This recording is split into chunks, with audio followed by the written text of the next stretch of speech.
We are, as a people, inherently and historically opposed to secret society, opposed to secret oaths, opposed to secret proceedings, secret proceedings. No official of my administration, whether his rank is high or low, should interpret my words here tonight as an excuse to censor the news, to stifle dissent, to cover up our mistakes, or to withhold from the press and the public the facts they deserve to know.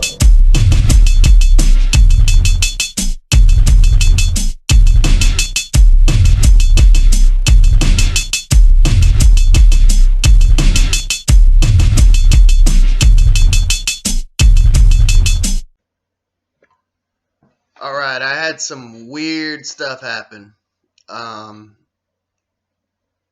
So this is a different intro. Welcome to Conspiracy Corner Podcast. I'm Abe, your host.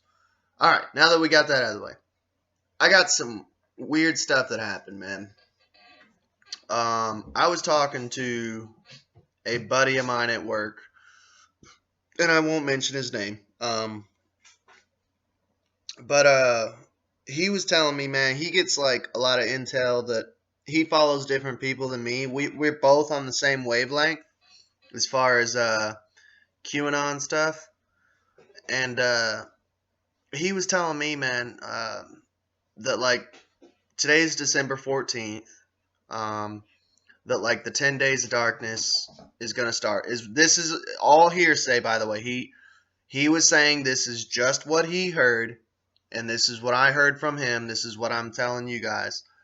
It doesn't mean that it's like written in stone. It's carved in stone. So don't be hating on me in the comment section. And he's like, today's December 14th. This is when the 10 days of darkness is supposed to start. And what is basically going to happen is like the internet shuts down. And this is my opinion. We get hit with like a kind of like an Amber Alert through our phone. Remember when they tested out the FEMA thing? I think like last year or something like that. And that all the internet's gonna go down, and then basically it'll be military tribunals of the deep state on like TV and radio. But for 10 days, the internet will shut down. That's the darkness that they're talking about. And I kid you not, I just got home from work about like 2 hours ago. And I go on YouTube, and YouTube shuts down. I'm like, what the fuck? So then, well, it's up and running now. So then, my wife goes on Google Play, it shuts down. It's just like bizarre. It was, I don't know, it could be coincidence, or it could be, who knows, man. Who knows if they're just testing it out. My theory is that they're testing it out just to see how much they can shut down before they actually shut it down. So if you're hearing this, I'm not saying it's going to happen for a fact. It's Conspiracy Corner Podcast. You know, we talk about conspiracies here. But if you're hearing this and the internet shuts down today, that would be insane. Like, I don't know. When you see conspiracies like actually come out into play, it's awesome. I don't know. I love it. But so that's been my weird day. So, yeah. Now, this story that we're covering tonight, I haven't drawn the title page yet just because it's so weird and bizarre and out there since we're already being weird. I read this account, and it was just like one of the most out there accounts. It's by John A. Keel. I know I've been on a John A. Keel kick here recently, but he's got good shit, man. And I don't even honestly remember what it's about. I just remember marking it because it was just like such an insane story. I think it has a little bit to do with Men in Black, which I haven't really covered with this channel yet. So it'll be a new subject for you all. I don't know. I'm just gonna get into it, and yeah.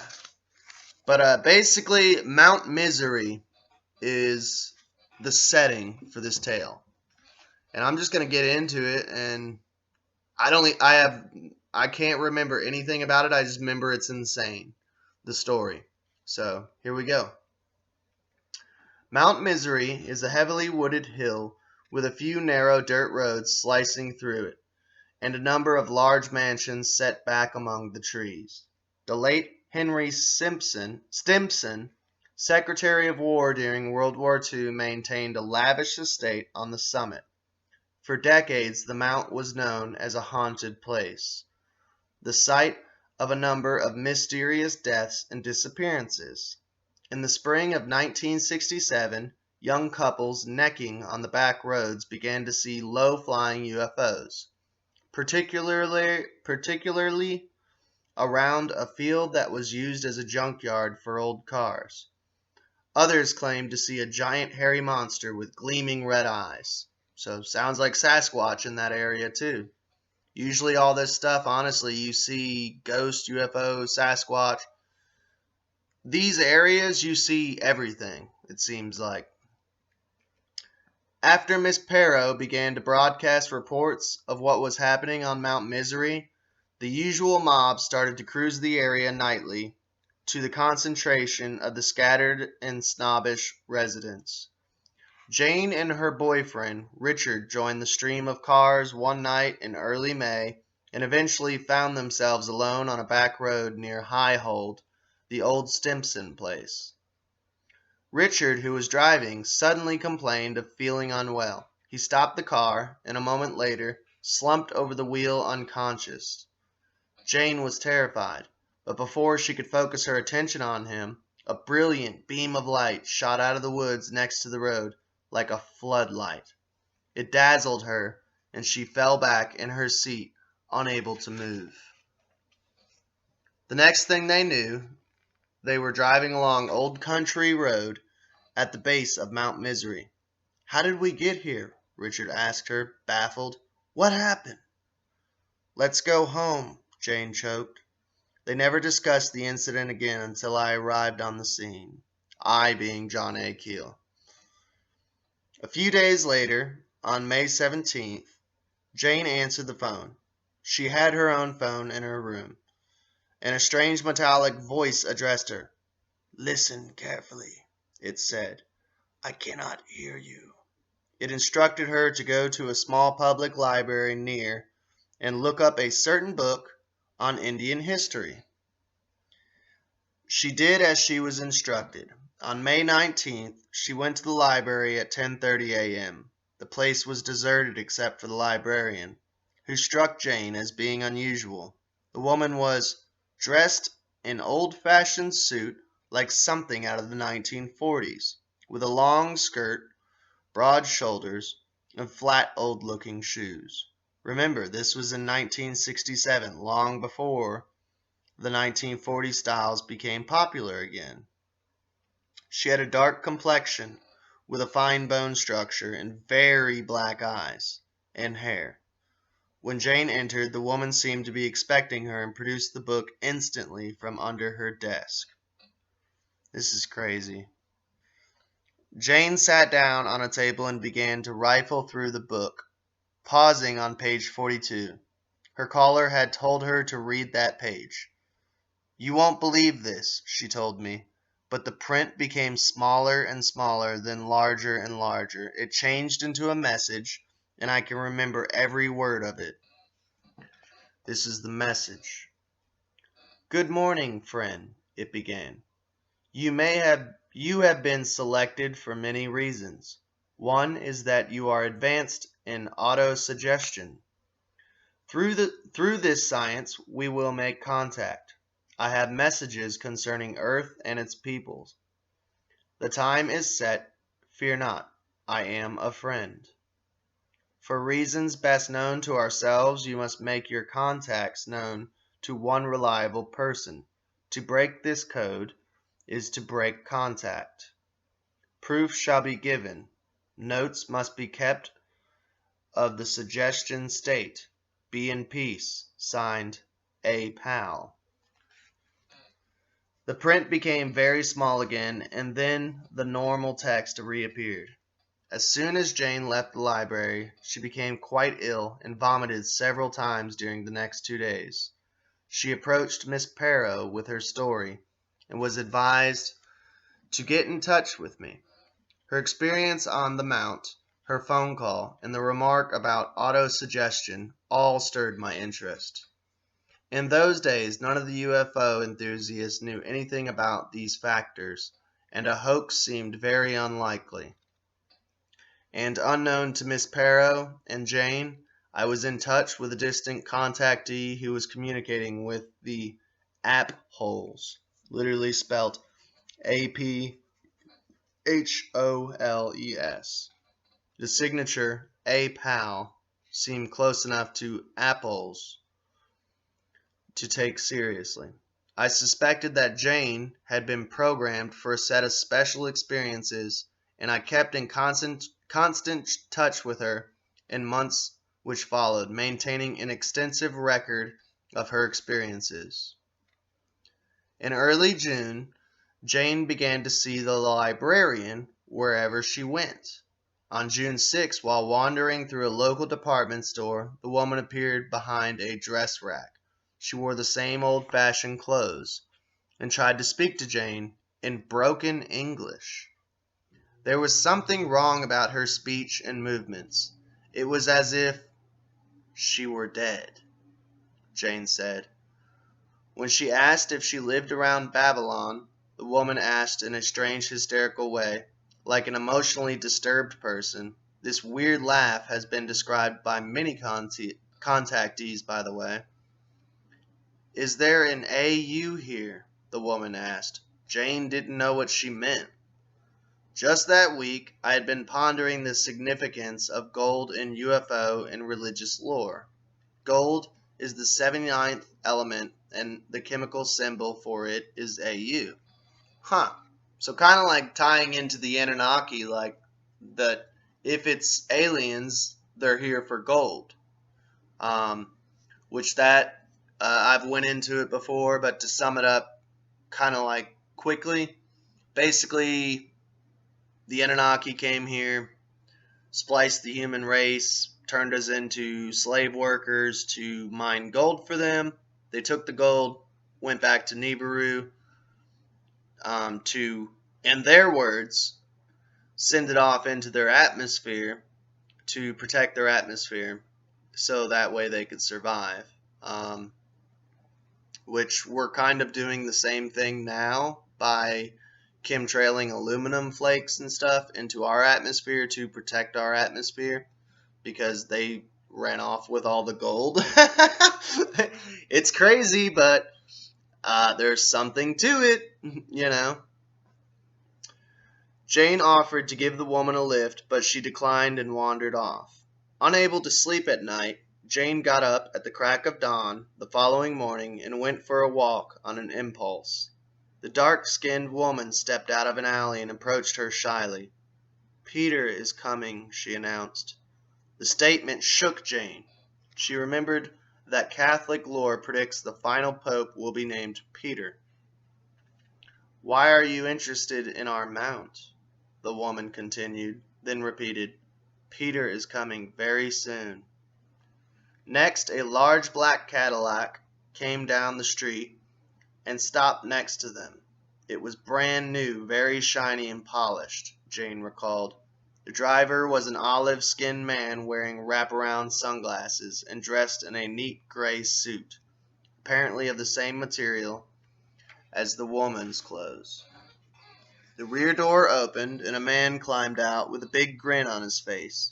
He was about 5 feet 8 inches tall, with dark skin and oriental eyes. Jane thought he looked like a Hawaiian. He had an air of someone very important and was dressed in a well-cut, expensive-looking suit on the same gray material that was shiny like silk but was not silk. He solemnly shook hands with the girl. His hands was as cold as ice, and stared at her steadily with his jet-black eyes, grinning all the while. "Do you know who I am?" he asked. "I am Apol, pronounced apple, but spelt Apol." The Cadillac pulled away and drove off, leaving the three of them standing on the street. Apple produced a piece of folded paper and handed it to Jane. "Wear this always," he told her, "so they, quote unquote, will know who you are." "Who's they?" she asked. "They are the very good people," he answered. The paper, a piece of very old parchment, contained a small metal disc about the size of a quarter. As they talked, they walked slowly toward the center of town until they stood in front of the post office. Jane impulsively announced she was going to mail the disc to someone. She went into the post office, got an envelope, and sent the disc and parchment to me special delivery. The two strangers smiled broadly. So she sent it to him, special delivery, to John A. Keel. The two strangers smiled broadly at each other. When she came out of the post office, Apple told her a number of things about her childhood that no one could have known, and advised her to avoid iodine. She had a minor health problem which required her to avoid iodine in her diet. The car reappeared and the two people got into it and drove off.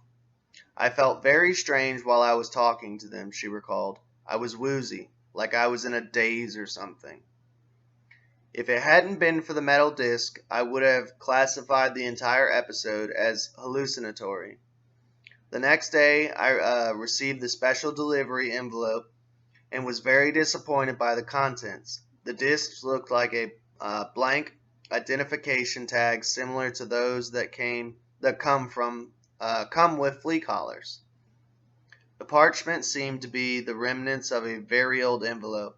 After examining it, I put the disc back into the paper exactly as I had received it, then placed the whole thing in a small envelope, which I sealed with Scotch tape. I put this into a larger manila envelope and mailed it back to Jane, special delivery. She phoned me the next day. "Why did you bend the disc and tear up the paper?" she demanded. She had just received the envelope and found that the parchment in the sealed inner envelope had been ripped into 3 pieces. The metallic disc was bent, as if it had been folded double and then unfolded again. It had also turned charcoal black and smelled like rotten eggs. The implication was clear. Someone had the ability to intercept U.S. mails and tamper with things in sealed envelopes.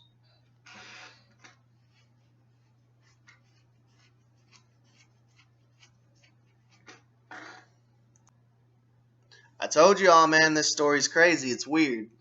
This is why I don't even really know how to explain this story. So if you're this far into it, I hope you're enjoying it because, I guess it's aliens. There's a hint of black-eyed children. There's a hint of Men in Black. I don't know what they are, honestly. While Jane was holding clandestine meetings with Mr. Apple and his mysterious lady friend, J.P. Pero was being entertained by the... Okay, that's getting into Princess Moon Owl. I'm not going to get into that. I'll be right back. Sorry about that. Where it is, honestly, a John A. Keel book. John A. Keel, he pretty much, he would take on multiple cases at a time. So, when he's not working on one case, where this is his, full-time job, he's working on another case. So, a lot of these times throughout one day, he'll be writing about one day in particular, and he'll be working on multiple cases throughout that day. But The other case that I got into, I wasn't, it's not really that big of a thing. So I wanted to get back into this case, though, because this is the case that I'm interested in. Jane's phantom friends were visiting her daily and helpfully giving her surprising information about my own quote unquote secret investigations. My interview with the Christiansens of Cape May and the details of their pill popping visitor, Tiny, was then known only to a few trusted people like Ivan Sanderson. But on June 12th, Mr. Apple and his friends visited Jane when she was alone in her house and asked for water so they could take some pills. Then they presented her with 3 of the same pills, told her to take one at that moment and to take one other in 2 days. The third pill, they said, was for her to have analyzed to assure herself it was harmless. They undoubtedly knew that she would turn it over to me. 2 hours after she took the first pill, she came down with a blinding headache. Her eyes became bloodshot, and the vision in her right eye was affected. When her parents came home, they expressed concern because her eyes were glassy and turned bright red and seemed to have a cast. The sample pill proved to be a sulfa drug normally prescribed for infections of the urinary tract. 2 days later, she obligingly took the second pill, and her phone rang shortly after. A man with a crude Brooklyn accent told her he was Colonel John Dalton of the Air Force and wanted to talk to her about Mitchell Field. She told him honestly that she didn't know anything about Mitchell Field. He insisted that he wanted to talk to her. Would she come to his office? She asked where his office was, and he hesitated for a moment, then said he would interview her at her house. He didn't ask for her address, and since she hadn't reported anything to the Air Force, she wondered how he had gotten her phone number. All right, you see why I kept this story. It's insane. It's crazy. At 7:45 p.m. the next evening, Jane's parents left the house for a few hours, and as soon as they were gone, Colonel Dalton and his partner, a young lieutenant, rang her bell. Both men seemed normal and were polite and well-spoken. Colonel Dalton was in civilian clothes, a black suit naturally. He was about 5 feet 8 inches tall, had brown hair, brown eyes, and a very pointed nose. The lieutenant was 2 or 3 inches taller, in an Air Force uniform, with whitish blonde hair that looked dyed, cut very short, like a crew cut growing in the back. So I guess like a mullet. They flashed ID cards with their photographs affixed. The colonel asked her what she knew about local saucer landing and saucer occupants in the area. Jane laughed and said she didn't believe in flying saucers. We know all about the shenanigans in this building, Dalton told her curtly. A lot of funny people have been going in and out. Well, maybe some of my relatives are a little strange, Jane smiled. Dalton opened his briefcase and brought out a sheaf of printed forms. He handed her a long, complicated form and asked her to fill it out. She took it, read it over, then handed it back. If you don't want to fill it out, he said, handing her a pen, you can just sign it. Now that would be pretty stupid, wouldn't it? Jane said. Later she recalled that the form did not ask any questions about UFOs, but was solely concerned with personal history, education, medical background, and family history. It didn't even ask when my grandmother died and what she died of, Jane told me. Finally, the 2 men gave up trying to browbeat her and left. She saw them drive away in a blue station wagon. Around this time, 2 young men visited Mary Hyre at her home in Point Pleasant. If you've seen the movie and you've kept up with the past episodes, she's like the female lead. Basically John A. Keel's buddy, you know. Both were wearing black clothes, and both had short white hair. It looked so unnatural, she exclaimed. I wonder why such young men would dye their hair such an odd color. At first she assumed they were just more in the endless stream of UFO buffs. But they seemed to know very little about flying saucers. They were mainly concerned with asking questions about me, which she hedged. Did they use any unusual words or expressions? I asked Mary on the phone. Not really. Just when they went out the door, one of them turned around and said something like, "We'll see you in time," or sometime. Sounds a lot, honestly, kind of like the visitors from Landleos, Indricold. Check out the video, the podcast episode on him, and you'll learn how he talks real quick. Sounds exactly like that. "We'll see you in time." It sounded odd the way he said it, like it was meant to mean something. Tom's meeting with Vadig was still 6 months. Okay, that doesn't mean anything. On June 19th, Mr. Apple gave Jane a message to pass along to me. It was a prediction. Things will become more serious in the Middle East. The Pope will go there soon on a peace mission. He will be martyred there in a horrible way, knifed to death in a bloody manner. Then the Antichrist will rise up out of Israel. I was shocked, but here was a statement that could be checked against future events. Apple also said the Vatican was planning to send food and material to Arab refugees. There had been no announcement in the press about this. 2 days later, Miss Perro had an unnerving experience. A black Cadillac pulled alongside her as she was out walking at 8 p.m., and a well-dressed man in the back seat ordered her into the car. He named a friend of hers, and she foolishly obeyed him. The car headed for Mount Misery. There was a funny smell inside, she reported. Antiseptic, like a hospital. And there were flashing lights on the dashboard. I couldn't take my eyes off them. I felt like they were hypnotizing me.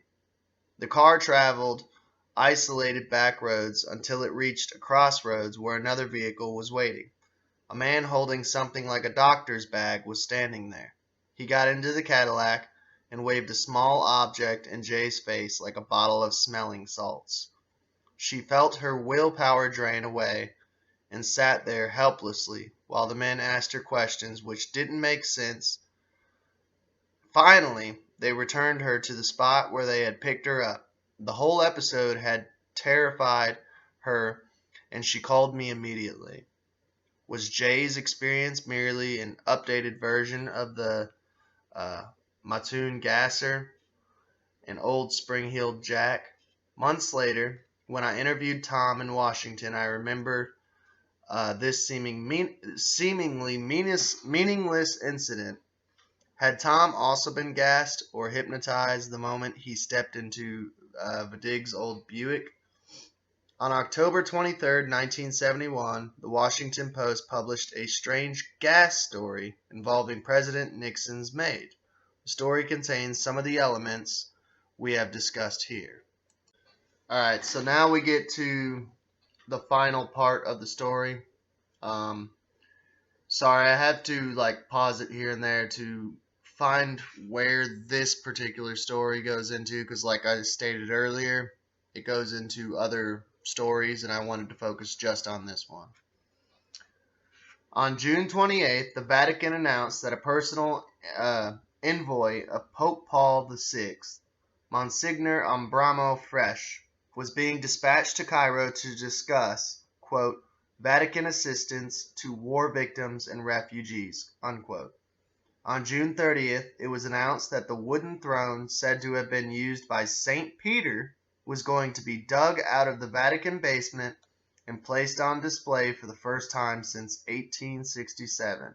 Ha ha! So there you go. I went out to Mount Misery and hypnotized Jane. She was a good subject, and after performing various tests to assure myself that she was really in a deep trance, I began to ask her subtle questions about Apple and his friends. To my utter amazement, the impossible happened. The control was taken away from me.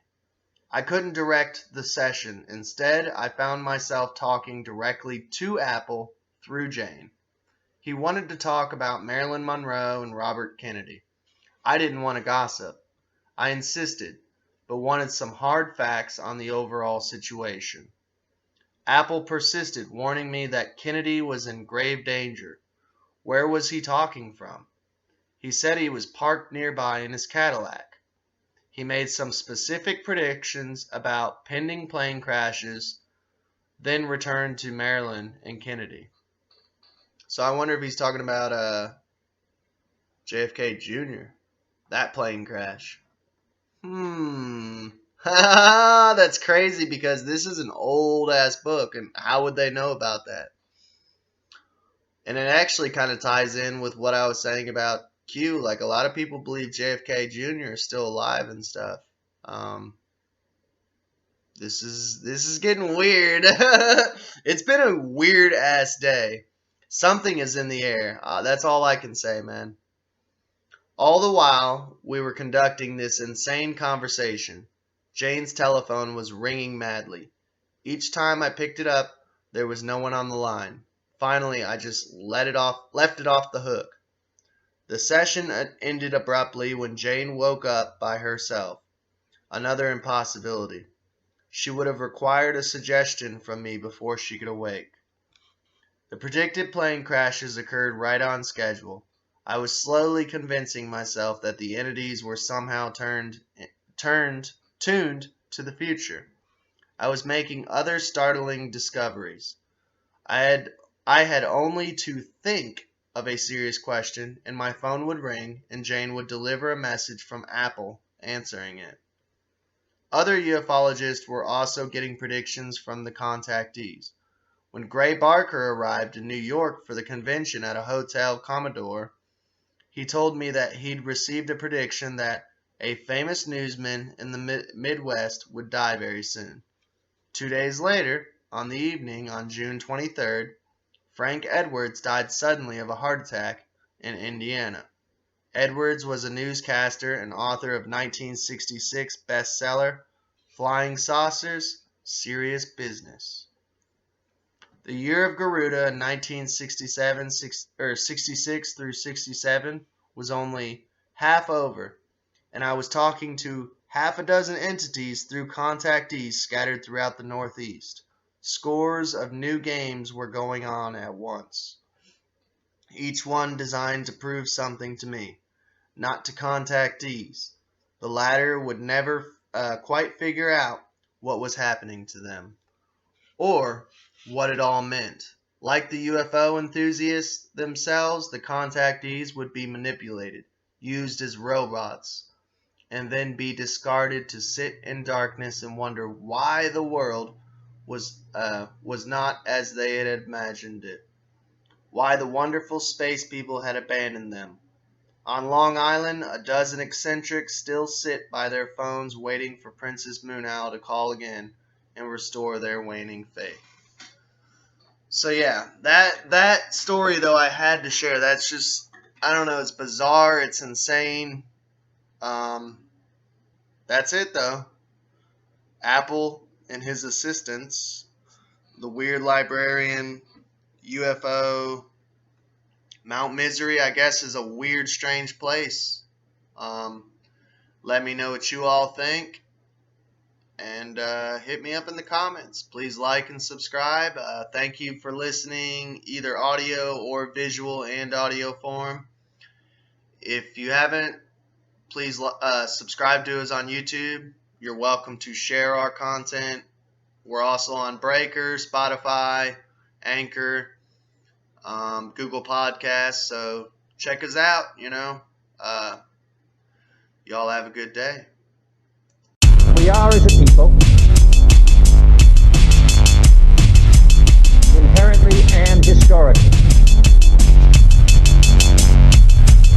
opposed to secret society, opposed to secret oaths, opposed to secret proceedings. No official of my administration,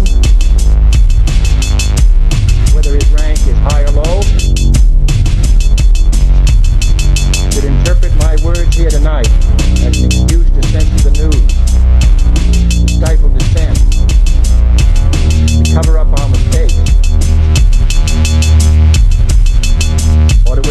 from the press and the public the facts they deserve to know.